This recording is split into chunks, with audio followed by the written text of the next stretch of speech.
दुआ चली गई, वो सब खत्म हो गया। तुम नया आगाज करो बेटा। अब ये दुआ का इससे ताल्लुक नहीं है कोई। तो फिर क्या है? वैसे वो कोई ऐसी लड़की नहीं जिसे तुम पसंद ना करो। इतनी खूबसूरत है कि देखे बगैर रहा ना जाए। अम्मी आपने भी हद ही कर दी। मैंने आपको मना किया था और आपने क्या किया? सीधा ले जाके मुझे उसके सामने खड़ा कर दिया। मेरी दोस्त बीमार है, मुझे अयादत के लिए जाना है। हम यहाँ नई शुरुआत के लिए आए हैं ज़ैनब। ये कैसे मुमकिन है उमर? हमारे दरमियान बहुत दूरी आ चुकी है, बल्कि हमारे दरमियान नहीं, दोनों खानदानों में भी। ज़ैनब, हम एक दूसरे से अलग नहीं रह सकते। इस घर की बेटी काम पर जा रही है, ये दिन भी देखना था।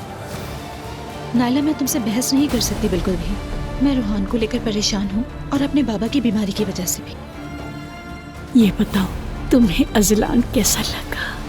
पसंद आया ना तुम्हें? मैं सच कहूँ तो अच्छा लगा। वो उमर उनाल, उसका भतीजा अजलान। इस बार तुम फंस गई उरूज।